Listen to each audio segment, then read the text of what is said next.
بسم الله والصلاة والسلام على رسول الله. اللهم صل وسلم على سيدنا محمد وعلى آله وصحبه أجمعين. ازيكم يا حلوين؟ عاملين ايه؟ يا رب دايما تكونوا بخير وفي أحسن حال يا رب. فيديو النهاردة هو فضفضة من القلب للقلب، وكلامي هنا موجه لفئة معينة من الستات. بلاش توصلي لمرحلة الجفا، مرحلة وحشة. ما تضيعيش حياتك ولا تخلي حد يفرح فيكي ويشمت فيكي، لان هم اصلا يعني حسبي الله ونعم الوكيل فيهم، ناس حقودة، ناس بتسود للواحد حياته، وللأسف ما بتجيش إلا من أقرب الناس ليكي. فانتي ليه تفرحيهم فيكي؟ ليه؟ كلامي للستات اللي حياتهم واقفة على طلاق أو مش مرتاحة في حياتها، مش عارفة تفهم جوزها، بعيد، هما الاتنين بعاد عن بعض، بعاد كل البعد، يعني بعد السما عن الأرض. حياتهم كلها اللي هو عادي، ما فيش أي جديد، في ملل، في زهق، في يوم وبيتعاد كل يوم. اول نقطة عشان نعالج المشكلة دي هي انك تخلي نيتك خالصة لله. يا رب انا نيتي ان انا اصلح علاقتي بزوجي، ان دنيتي تبقى احسن، ان حياتي تبقى مستقرة، مبقاش في مشاكل كل ساعة والتانية، مبقاش بشتكي لطوب الارض منه. ليه بتروحي تشتكي اصلا؟ هو مش الشخص دوت انت اخترتيه بكامل ارادتك، محدش غصبك عليه. خلاص، تأقلمي على الوضع وعيشي وشوفي عالجي المشكلة بتاعتك، صلحيها بنفسك، ما تستنيش ان حد يجي يصلحهالك. ما هتخلي نيتك خالصة لله، حطي ايدك على المشكلة بقى، شوفي ايه المشكلة اللي معاكي. إيه؟ مهمل، بعيد عنك، مش عارف اهتماماتك، ما في ملل، في بعد، في جفا، ايه اللي حصل؟ حطي ايدك، ايه الفكرة؟ يعني هنعتبر مع بعض ان المشكلة هنا هي حتة الاهمال. طب وحتى لو حصل اهمال، هو اكيد مش من فراغ، اكيد كان في حاجة حلوة بينكو وبدأت تقل بالتدريج. يعني انتي ممكن لما لقيتيه اهمل فانتي اهملتي انتي كمان، اللي هو ايه الشغل بقى، الند بالند. اه انت مش هتهتم، خلاص انا مش ههتم، لا خلاص انا كمان ماليش دعوة. لو شفتيه بيبعد بلاش انتي كمان تبعدي، ما هو هيبعد انتي هتبعدي، هيبعد انتي هتبقى، خلاص مش هيبقى في حاجة، خلاص. لا، انتي بيبعد، لا رجعيه. خلينا متفقين يا جماعة ان احنا في زمن دلوقتي ان في حاجات كتير قوي بتساعد على البعد، منها النت. يعني النت دوت قتل الحب، بقى كل الاهتمام وكل الوقت للموبايل. الموبايل بقى هو دوت، خلاص ده حبيبي الموبايل ده. فاحنا محتاجين نقيم حياتنا من الاول وجديد. طب احنا بقى في بعد، بقى في اهمال، بقى في انعدام مشاعر، ينفع نرجع؟ طب انا بقيت كارهاه او هو بقى كارهني، ينفع ان انا يرجع يحبني تاني؟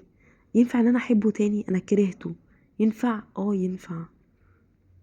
خلينا برضو نكون متفقين ان ممكن كانت علاقتكم كويسة والشكل العام كان كويس، فالناس اللي بتشوف حسدت، ممكن تكون حسدت من غير ما تقصد او بتقصد. بس الفكرة كلها في هنا بقى، الحسد دوت بيدمر اي حاجة. ممكن تبقوا كويسين مع بعض والدنيا جميلة، بس مجرد ما يبقى في حسد الدنيا كلها بتبوظ كله، ودي حاجة انا مجرباها شخصيا يعني. فاحنا هندعي دايما: اللهم اصلح بيني وبين زوجي، اللهم الف بين قلوبنا، واصلح ذات بيننا، واهدنا سبل السلام. ادعي دايما، ادعي بحب، ادعي ب... بيقين ان شاء الله ربنا هيستجيب ليكي باذن الله، وكل حاجة هترجع احلى من الاول كمان. طب انا برضو مش عارفة هرجعه ازاي، انت عمالة تتكلمي وبرضو ما عرفتش حاجة. هي مش هتيجي خبط لزق كده مرة واحدة، لا بالتدريج كده، اللي هو كوباية شاي كده، كوباية اعملي له فنجان قهوة كده، قعدة ونس، قعدة صفا، قعدة روقان، وتكلمي. في ايه؟ انت بعدت عني ليه؟ انا حاسة ان في حاجة متغيرة، انا حاسة ان حياتنا بقت غريبة، انا حاسة ان في ايه، في حاجة غريبة حاصلة. رجعي الحب والشغف من جديد، طلعي الأنثى اللي جواكي اتكلمي وعبري عن اللي جواكي، وبلاش توجهي اتهامات بقى، انت عملت كذا، انت قلت لي كذا، انت عملت لي كذا، انت مش عارف ايه. لا انت لا، اتكلمي خليكي لينة كده، سهلة في الكلام، كلامك بسيط، بلاش العند، لان هم اصلا زي الاطفال محتاجين دلال بقى، ومحتاجين دلع، ومحتاجين حب كده. هم اطفال اصلا، يعني قلبهم ده قلب طفولي قوي. بعدين انت الاساس في كل شيء، انت اللي في ايديكي تبعديه، وانت اللي في ايديكي تقربيه. فانت لما هتيجي تقعدي كده وتتكلمي معاه، تمام، تتكلمي كده بروقان، حطي على قلبك مراوح كده، يعني ما تبقيش بقى ايه مندفعة بقى وتتلا انت مش عارف ايه، لا، ريلاكس كده وهدوء. لو انت وحشتني، وحشتني قعدتنا بتاعت زمان، فين ايام الخطوبة، فكريه، كلمي برقة، كلمي بدلع، قولي له ايه فين الايام دي، انا نسيت الايام دي. قولوا له انت فين، ازيك، عامل ايه، انا ما بشوفكش اصلا، انت فين اراضيك، ايه اخبارك، احنا بعدنا قوي للدرجة دي. وكلامي هنا بالبعد يعني مش ان انتوا في مكان وهو في مكان، لا، انتوا ممكن تكونوا عايشين مع بعض بس بعاد عن بعض. ولما تتكلمي معاه قولي له انا حاسه ان انت متغير، فيك ايه، في حاجه، ايه اللي مغيرك، لقيتيه قالك ايه ده، ليه بتقولي كده انا متغير، لا اعرفي بقى ان هو بقى ايه، لا في امل منه، ده عايز يسمعني، ده عايز يعرف.